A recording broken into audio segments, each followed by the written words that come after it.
نہیں سمجھے؟ تیری بات تو تیرا بیٹا نہیں مانتا، ہم کیسے مانے؟ سلمان بیٹے تھے، داؤد نبی تھے نا۔ میں نے کہا تم نے تو نبی کے سامنے بھی کھڑا ہو جانا تھا، خوش قسمتی ان حضرات کی کہ اس وقت تم نہیں تھے، ورنہ سلمان کی نبوت سے لوگ ایمان چھوڑ دیتے۔ میں نے کہا اچھا، روایات میں آتا ہے نا، بڑا عجیب ایک قصہ محدثین نے لکھا ہے، حضرت داؤد علیہ السلام کے بعد دو عورتیں آئیں، انہوں نے کہا تمہارا ایک فیصلہ کریں۔ ہوا یہ تھا، عورتیں جا رہی تھی، ایک بھیڑیا آیا اور ایک بچے کو لے کر وہ جنگل میں چلا گیا، ایک بچہ، عورتیں دو ہیں، اب دونوں جھگڑ پڑی، ماؤں کو تو پتا تھا نا بیٹا کس کا ہے، وہ داؤد کے پاس آئی، کہا ایک کہتی ہے بیٹا میرا ہے، دوسرا کہتا ہے بیٹا میرا ہے۔ حضرت داؤد علیہ السلام نے دونوں کے دلائل سنے اور فیصلہ کر دیا، روایت فقضا به للکبریٰ، انہوں نے بڑی عورت کے حق میں فیصلہ کیا، یہ بیٹا اس کا ہے، تو دونوں چل پڑی۔ چھوٹی کہتی ہے داؤد بھی ٹھیک ہے، اللہ کے نبی ہیں، حضرت سلمان بھی اللہ کے نبی ہیں، چلو سلمان کے پاس چلتے ہیں۔ حضرت سلمان علیہ السلام کے پاس گئے، حضرت داؤد علیہ السلام نے فیصلہ اور کیا، حضرت سلمان نے فیصلہ اور کیا۔ سلمان علیہ السلام فرماتے ہیں بھائی تم دونوں کا جھگڑا ہے، فیصلہ یوں نہیں ہوتا، تم بیٹا لاؤ اور چھری لاؤ، میں چھری کو ذبح کرتا ہوں، آدھا تو لے جا، آدھا تو لے جا، آدھا تو لے جا، آدھا تو لے جا، چھری لاؤ، میں بیٹا دو ٹکڑے کرتا ہوں۔ حضرت سلمان نے چھری لی نا اور بیٹے پہ چھری رکھی تو چھوٹی رو پڑی، کہتے نہیں نہیں سارا ہی بڑی کو دے دو۔ سلمان نے فرمایا نہیں، بیٹا ہے ہی چھوٹی کا، یہ بیٹا ہے ہی چھوٹی کا، یہ جو تڑپی ہے نا یہ اسی کا بیٹا ہے۔ تو کہتے ہیں چلو میرے پاس جو ہوگا زندہ تو ہوگا نا۔ اب حضرت داؤد کا طرز استدلال الگ تھا، حضرت سلمان علیہ السلام کا طرز استدلال الگ تھا، لیکن دونوں نبی تھے نا۔ میں نے کہا اگر اس وقت ہوتے غیر مقلد تو بڑا شور مچا دے، خوش قسمتی ان کی اس وقت غیر مقلد نہیں تھے۔ بحمد اللہ کو کچھ بات سمجھ آئی، اللہ ہمیں بات سمجھنے کی توفیق عطا فرمائے۔ خیر میں عرض کر رہا تھا، بات سے لمبی خطاب رضی اللہ تعالیٰ عنہ، میں نے قرآن کی آیت پڑھی ہے، انا نحن نزلنا الذکر وانا لہ لحافظون، اللہ فرماتے ہیں قرآن ہم نے اتارا، قرآن کی حفاظت بھی ہم کریں گے۔ اب بات سمجھے، قرآن کہتے کسے ہیں؟ بعض لوگوں نے کہا جی قرآن کا نام ہے الحمد سے لے کر والناس تک الفاظ، یہ بھی قرآن ہے، لیکن صرف یہ قرآن نہیں ہے۔ اللہ قرآن فرماتے ہیں ثم ان علینا بیانا، اس قرآن کا معنی بیان کرنا بھی ہمارے ذمہ ہے۔ تو جس طرح قرآن کے لفظوں کو اللہ نے محفوظ رکھا، کیا رب قرآن کا معنی محفوظ نہیں رکھے گا؟ رکھے گا۔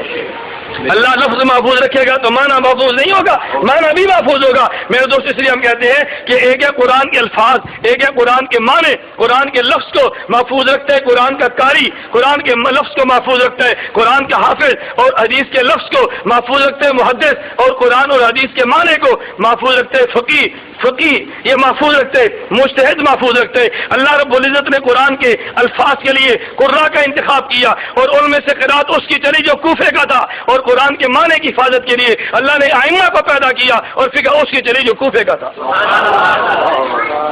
جس قاری کی قرات پڑھتے ہو کہاں کا تھا، اور جس امام کی فقہ وہ کہاں کا؟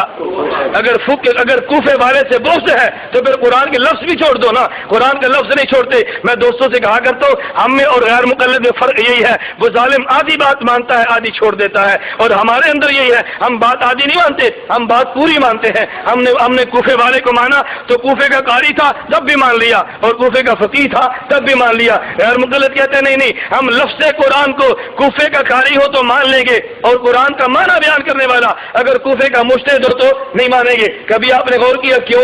اس کی وجہ یہ ہے، ایک ہے لفظ قرآن، ایک ہے معنی قرآن۔ لفظ قرآن تو ہر آدمی بیان کرے گا، لیکن قرآن کا معنی ہر آدمی بیان نہیں کر سکتا۔ لفظ قرآن سے گمراہ کیا جا سکتا ہے، لیکن قرآن کے معنی سے گمراہ نہیں کیا جا سکتا۔ یہی وجہ تھی نا، اگر الفاظ قرآن ہو گئے تو بھئی یہ بھی قرآن ہے، یہ بھی قرآن ہے، یہ بھی قرآن ہے، اور جب کو نا قرآن کا معنی، قرآن کی تشریح، قرآن کا مفہوم غیر مقلد سمجھتا ہے، اگر میں نے کوفے کے قاری کا قرآن پیش کر دیا، مطلب اپنا بیان کروں گا نا تو گمراہی کے دروازے کھلے ہیں۔ ہم نے کہا نا کوفے کے قاری کا قرآن بھی لیں گے اور کوفے کے مجتہد کا معنی بھی لیں گے۔ اگر کوفے کے قاری کی قرات کو دنیا قبول کر لے اور کوفے کے مجتہد کی تفسیر بھی قبول کر لے، رب کعبہ کی قسم، پھر گمراہی کے دروازے بند ہو جاتے ہیں۔ اس لیے غیر مقلد نے کہا نہیں، ہم کوفے کے قاری کی قرات تو لیتے ہیں لیکن کوفے کے مجتہد کا معنی لینے کے لیے تیار نہیں ہے۔ میرے دوستوں میں بات کیا تو اللہ ہمیں یہ بات سمجھنے کی توفیق عطا فرمائے، ہم قرآن کا لفظ بھی لیتے ہیں اور قرآن کا معنی بھی لیتے ہیں۔ اور اہل سنت والجماعت احناف علماء دیوبند کی خوبی یہ ہے، آپ پوری دنیا میں کھنگال مارو، میں یہ بات دعوے کے ساتھ کہتا ہوں، الفاظ قرآن کو محفوظ کرنے والا دیوبندیت سے زیادہ پوری دنیا میں کوئی فرد نہیں ہے، اور قرآن کے معنی کو محفوظ کرنے والے فقہا بھی دنیا میں دیوبند زیادہ کہیں بھی نہیں ملیں گے آپ کو۔ الفاظ قرآن کو محفوظ کیا تو ہم نے، اور قرآن کے معنی کو محفوظ کیا تو ہم نے، یہ ہم سے محفوظ کرنے والے۔ اب آپ کہیں گے جی وہ کیسے؟ دیکھو ایک ہے قرآن کے الفاظ، یہ تو دنیا میں چلے، ایک ہے قرآن کا معنی۔ اب قرآن تو عربی ہے تو قرآن کا معنی عجمی میں ہوگا نا، عجمی میں کیسے؟ یا قرآن کا معنی فارسی میں ہوگا، یا قرآن کا معنی اور پنجابی میں ہوگا، قرآن کا معنی اردو پشتو میں ہوگا نا۔ لفظ قرآن کریم کا عجمی میں سب سے پہلے ترجمہ اس تاریخ پہ کرنے والا وہ حضرت شاہ ولی اللہ محدث دہلوی ہے، جس نے قرآن کا سب سے پہلے ترجمہ فارسی میں کیا، وہ حنفی تھا۔ اور قرآن کا سب سے پہلا قرآن اصل میں اردو میں ترجمہ کرنے والا شاہ رفیع الدین ہے، اور وہ بھی حنفی تھا۔ سب سے پہلے قرآن کا ترجمہ فارسی میں کیا تو وہ بھی حنفی، اور سب سے پہلے قرآن کا فارسی میں ترجمہ کیا تو اردو میں ترجمہ کیا تو وہ بھی حنفی۔ اور اس اردو ترجمے کی شرح قرآن کی سب سے پہلے کرنے والا اگر کوئی دنیا میں تھا تو وہ حنفی بھی تھا اور شیخ الہند دیوبندی بھی تھا۔ وہ کون تھا؟ حنفی بھی تھا اور دیوبندی بھی تھا۔ اور کس دور میں ترجمہ کیا قرآن کا؟ جس دور میں تم غیر مقلدو انگریزوں کے حق میں فتوے دے رہے تھے اور یہ مالٹا کی جیل کاٹ رہا تھا۔ کس دور میں؟ جب تم انگریزوں کے حق میں فتوے دے رہے تھے، انگریز کے حق میں جہاد کے منسوخ ہونے کے اعلان کر رہے تھے۔ الاقتصادی مسائل جہاد میں محمد حسین بٹالوی نے نہیں لکھا۔ آج لوگ کہتے ہیں فرقہ واریت، انتشار، ہم کہتے ہیں کبھی غور کیا انتشار پھیلانے والا کون ہے؟ جب دیوبندیت نے تحریک کو انگریز کے خلاف شروع کیا، انگریز کے خلاف بغاوت کا اعلان کیا، فروعی مسائل تم زیر بحث لائے۔ سب سے پہلے ہندوستان میں حسین بٹالوی نے 10 سوالات سے مشتمل اشتہار شائع کیا، کہتے ایک سوال پہ اتنا انعام دوں گا۔ اس نے 10 سوال پیش کیے، اس کا جواب شیخ الہند نے دیا۔ جواب کس نے دیا؟ شیخ الہند نے دیا۔ حسین بٹالوی کی تولتی بند ہو گئی، حسین بٹالوی خود نہیں آیا، عبد الکریم غیر مقلد سے حسین بٹالوی نے جواب لکھایا، وہی عبد الکریم جو بعد میں قادیانی بنا، ان کا مفتی بعد میں قادیانی بنا۔ پھر شیخ الہند نے اس کا جواب اضاح الادلہ کے نام سے دیا، جو آیت غیر مقلدیت کے سینے پہ ہم کہتے ہیں وہ لوہے کے میخ کی طرح ہے جس کو غیر مقلد نہیں نکال سکا۔ 60 سال گزر گئے، آج تک اضاح الادلہ کا جواب نہیں آیا، اور اب نے چاہا تو آئندہ آئے گا بھی نہیں انشاءاللہ۔ میں عرض کرتا ہوں انگریز کے خلاف جنگ کون لڑ رہا تھا؟ دیوبندی۔ اور منسوخیت جہاد کے فتوے کون دے رہا تھا؟ غیر مقلد، مرزا غلام محمد قادیانی اور امام محمد رضا خان، تینوں نے فتوے دیے، ہر ایک کی منطق الگ تھی۔ مرزا قادیانی نے تریاق القلوب لکھی اور وہ کہتا ہے میں نے منسوخیت جہاد پہ اتنی کتابیں لکھ دی ہیں اس سے 50 الماریاں بھر سکتی ہیں۔ احمد رضا خان کو جوش آیا، اس نے اعلام العام بیانہ ہندوستان دار السلام کتاب لکھی، کہتے ہیں جہاد کے لیے ایک امیر ہونا شرط ہے اور وہ بھی قریشی ہو، وہ نہیں ہے لہذا جہاد بھی نہیں ہے۔ پھر مروڑ اٹھا محمد حسین بٹالوی کے پیٹ میں، پھر اس نے کتاب لکھی الاقتصادی مسائل جہاد، اور پورے ہندوستان کے اس وقت کے غیر مقلد علماء سے دستخط کروائے، اور پھر اس اقتصاد فی مسائل جہاد کے مصنف حسین بٹالوی نے انگریز گورنر کو درخواست دی، اس نے کہا ہم نے اتنی خدمت کی ہے، اقتصاد جیسی کتاب لکھ کے جہاد کی منسوخیت کے فتوے دیے اللہ کے لیے، اب ہمیں وہابی نہ کہو، اب ہمیں اہل حدیث کہو۔ اب ہمیں کیا کہو؟ یہ آپ کے علم ہے، شاید آپ جانتے ہو کہ یقیناً اصل یہ تھا کہ جب انگریز کے خلاف تحریک چلی اس دور میں انگریز نے علماء حق کو بدنام کرنے کے لیے لفظ وہابی کا لفظ استعمال کیا، لفظ وہابی، اور اتنا بدنام کیا، اتنا بدنام کیا، اتنا بدنام کیا، کہتے ہیں اس وقت 2 عورتیں لڑ پڑیں، 2 عورتیں لڑ پڑیں، عورتوں کی لڑائی ہوگی، ایک کہتی ہے میں تیرے منہ سور دیا، دوسری کہتی ہے میں تیرے منہ جوابی تننا، ایک کہتی ہے میں تیرے منہ سور دیا، دوسری کہتی ہے تیرے منہ جوابی تننا۔ اب اس عورت کے گھر میں جو اس کی بہو آئی تھی نا نو، وہ بہو کہنے لگی اما ایک گل تے دس، انہیں گال کٹی تیرے منہ میں سور تننا، تو آ کے تیرے منہ وہابی تننا، سور دا تو مینوں پتہ ہے وہابی کنوں آندے نے، ماں کہتی پتیے 100 سور دے کے وہابی بندا ہے۔ اس قدر انگریز نے اس لفظ کو اس قدر بدنام کیا، اس قدر بدنام کیا، یہ وہابی کے لفظ کن کے لیے تھا؟ مجاہدین کے لیے، اس قدر بدنام کیا۔ کہتے ایک مولوی تھا نا، اور مولوی تھا بدعتی، وہ کون تھا خود سمجھ لو، بدعتی مولوی تھا، وہ اللہ شان، اور ہندو تھا دکاندار، ہندو دکاندار سے وہ سودا لیتا رہا، 4-5 ہزار قرض چڑھ گیا۔ اس ہندو نے کہا، لالا جی نے کہا حضرت جی مہربانی فرماؤ اب ہمارا قرض اتارو۔ حضرت نے کہا تو بندرا پتر بان میرے کو پیسے نہ مانگ۔ اس نے کہا حضرت جی مہربانی فرماؤ قرض بہت ہو گیا دے دو۔ اس نے کہا اچھا تجھے ہفتے کے دن دوں گا۔ جب جمعے کے دن کا مولوی صاحب انتظار میں تھے، جمعے کا دن آیا تو ملا جی نے مسجد میں اعلان کیا، اس نے کہا لالا وہابی ہو گیا، آئندہ سے سودا نہیں لینا۔ وہ شاہ کی جماعت تھی، عاشق تھے، ان سب لوگ دیا۔ اب لالے کی دکان ٹھپ ہے، دکان چل نہیں رہی۔ لالے نے غور کیا ابھی دکان چلتی کیوں نہیں؟ کسی آدمی سے پوچھا یار میرے پاس گاہک نہیں آتے، اس نے کہا حضرت جی نے فتویٰ لگایا کہ تو وہابی ہو گیا۔ وہ آیا مولانا کے بعد، کہتا حضرت میں 5000 قرض نہیں لیتا، آپ فتویٰ واپس لو، فتویٰ لو واپس۔ مولوی صاحب نے کہا ٹھیک ہے، جمعے کے دن آئے تو مولوی صاحب نے جمعے کے دن کہا بھائی اب یہ وہابی نہیں ہے، یہ دوبارہ لالا جی ہندو بن گیا، اس لیے آپ اسے سودا لے سکتے اس قدر انگریز نے بدنام کیا، اس قدر انگریز نے بدنام کیا، اپنے مخالفین کو لفظ وہابی سے تعبیر کیا۔ تو غیر مقلدین نے درخواست کی، انہوں نے کہا ہم نے تمہارے خلاف جہاد نہیں کیا۔ صدیق حسن خان نے ترجمان وہابیہ کتاب لکھی، کہتے ہیں سب تمہارے خلاف بغاوت کرنے والے حنفی ہیں، ہم حنفی نہیں ہیں۔ اقتصاد کی مسائل جہاد میں حسین بٹالوی نے کہا جہاد منسوخ ہو گیا، ہم وہ لوگ نہیں ہیں، فتوے دیے اور پھر درخواست دی ہمیں وہابی مت کہو، وہابی اور ہم نہیں ہیں۔ پھر باقاعدہ انگریز نے سرکلر کے لیے ان کا نام اہل حدیث رکھا، پھر نام کیا جاری رکھا۔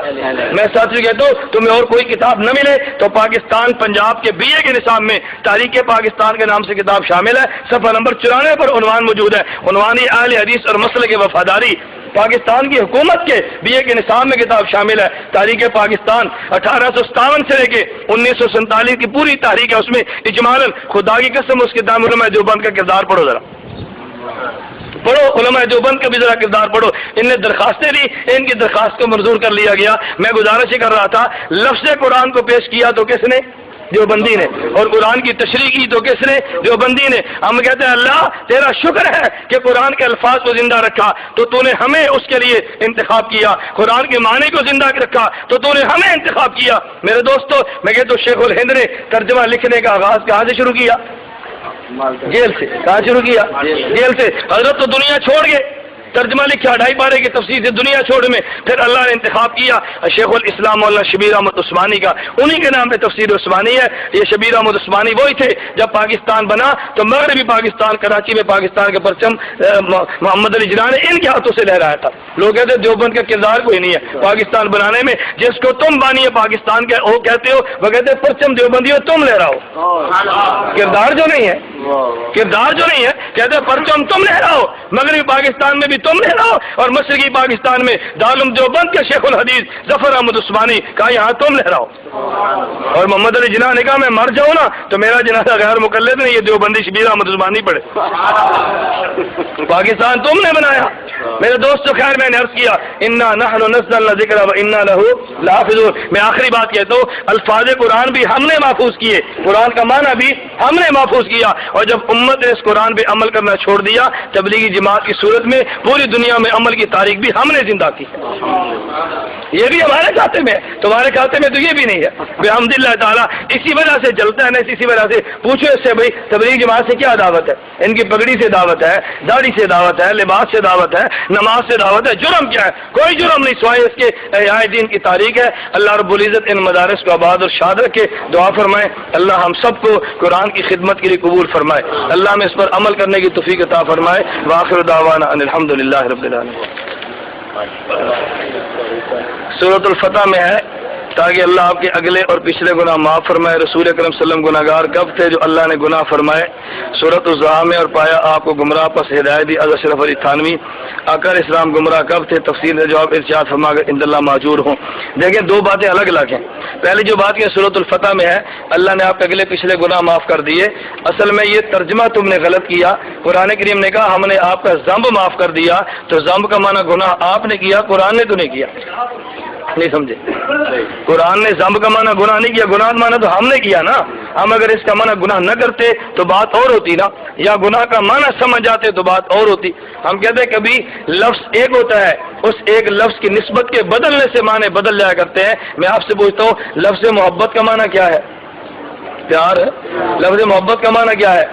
اور جب کو ماں سے محبت تو معنی اور ہے، اور جب کو بیٹی سے محبت تو مانا، بہن سے محبت تو مانا، بیوی سے محبت تو مانا، لفظ سے محبت ہی ہے نا، نسبت بدلتی ہے مانا بدل جاتا ہے۔ جب ہم کہتے ہیں ذنب امتی کا تو مانا اور ہوتا ہے، جب کہتے ہیں ذنب نبی کا تو پھر مانا اور ہوتا ہے، معنی بدل جاتے ہیں۔ ذنب امتی کا مانا ہوتا ہے اللہ کی نافرمانی کرنا، اور ذنب نبی کا مانا اللہ کی نافرمانی کرنا نہیں ہوتا، بلکہ کبھی کبھی یہ ہوتا ہے کہ نبی ایک کام بھول کر کرتا ہے اور نبی کو بھول کر بھی نہیں کرنا چاہیے، اور نبی کہتے ہیں اللہ میں نے گناہ کیا بھول گیا، اللہ فرماتا ہے چل میں نے تجھے معاف کیا۔ نبی کے لفظ کو اللہ دوبارہ نقل کرتا ہے اور لوگ اس لفظ کو گناہ کہہ مارتے ہیں، یہ بات غلط ہے۔ بات سمجھے؟ تفصیلی جواب تو پھر عصمت انبیاء پر ہے، کبھی عصمت انبیاء پر بات ہوئی تو پھر